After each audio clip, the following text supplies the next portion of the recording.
안녕하세요. 고경란 전도사입니다.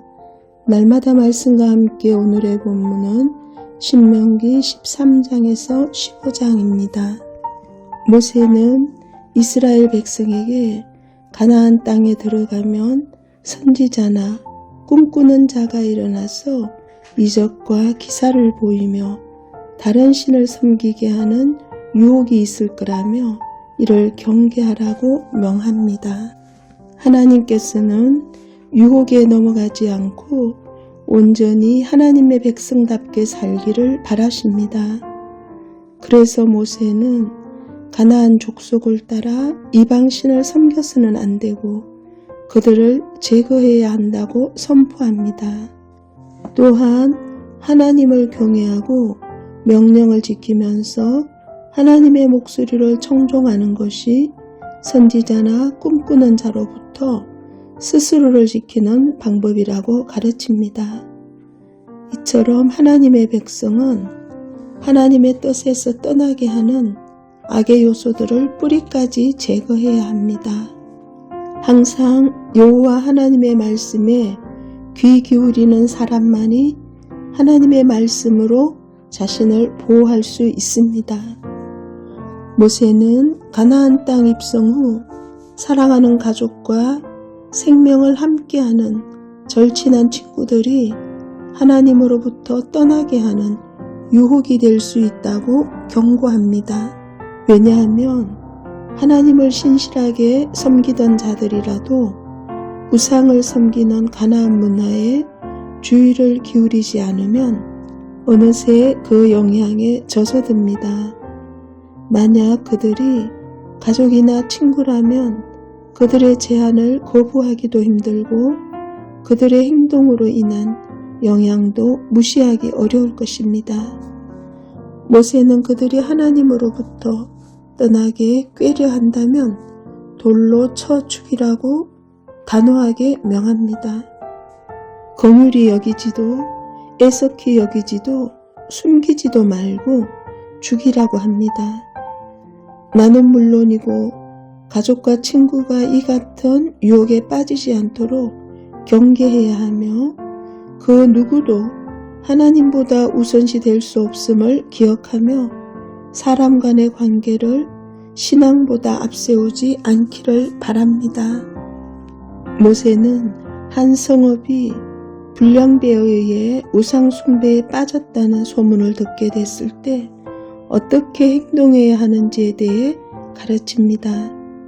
먼저 자세히 상황을 살펴야 한다고 말합니다. 이때 소문이 사실로 밝혀지면 성읍의 모든 주민과 가축을 죽이고 성읍에서 빼앗은 모든 물건은 거리 한가운데에 모아놓고 불태워야 한다고 합니다. 아까운 마음이 들더라도 성읍에서 나온 물건에는 조금도 손을 대지 말라고 합니다. 거룩하게 구별된 하나님의 백성이기에 죄악에 조금도 물들지 않아야 하기 때문입니다. 이처럼 한 성읍의 어른, 아이, 가축, 가옥을 가리지 말고 모두 진멸하라는 모세의 설교는 하나님께서 얼마나 우상 숭배를 싫어하시는지를 알게 합니다.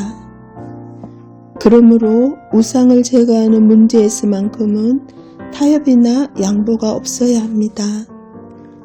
하나님께서는 모세를 통해 이스라엘 백성에게 인간의 가장 기본적인 식생활에서도 세세한 기준을 정해주셨습니다. 정한 짐승만 먹게 하십니다. 육지 짐승 중에서는 굽이 갈라지고 새김질하는 짐승만 먹을 수 있었고 물에 있는 생물 중에서는 지느러미와 비늘이 모두 있어야 했습니다.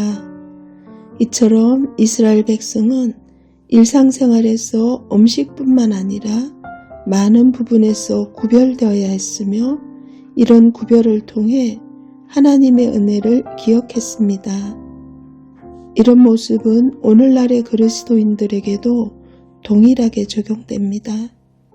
하나님의 영광을 위해 사는 그리스도인이라면 먹든지 마시든지 무엇을 하든지 하나님께서 베풀어 주신 은혜를 기억해야 합니다. 하나님의 은혜와 사랑을 기억하며 사소한 일상에서도 거룩한 자녀로 살아가야 합니다. 모세는 이스라엘 백성에게 매년 얻는 소출 가운데 11조를 하나님께 드리라고 합니다. 소출의 10분의 1을 구별해 드리면서 하나님 경외하기를 배우게 하기 위해서입니다.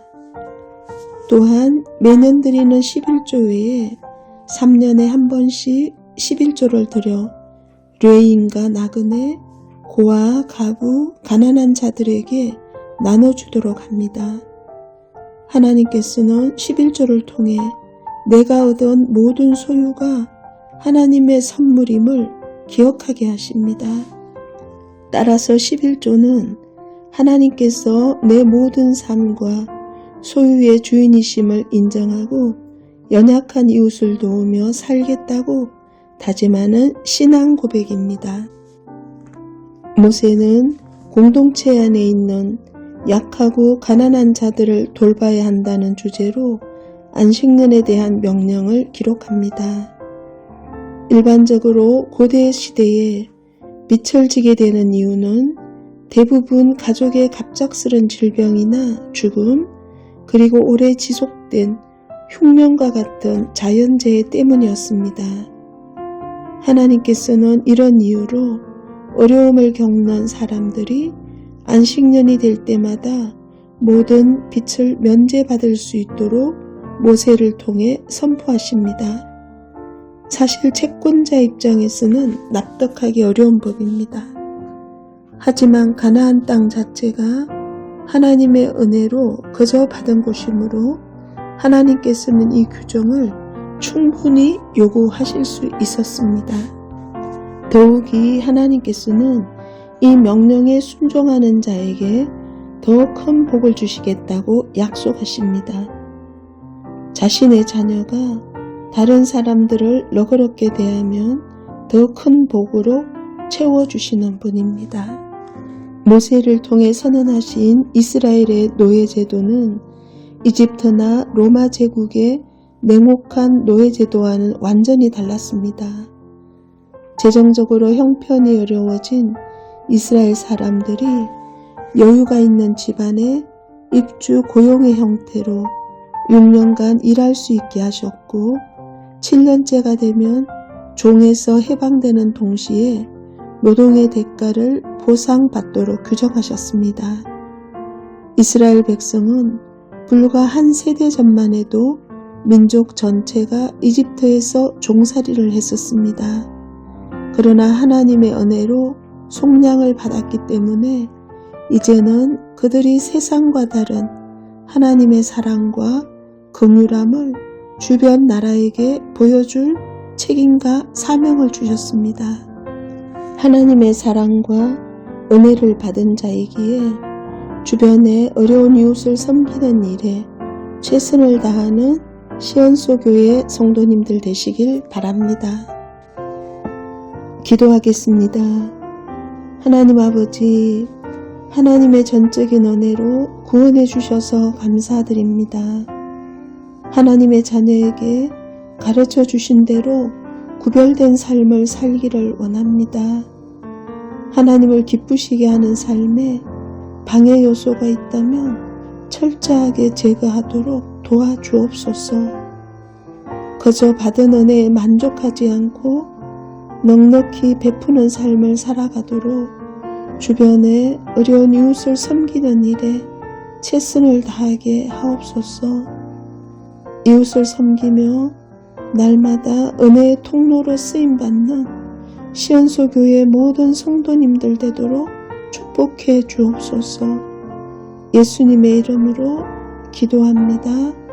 아멘.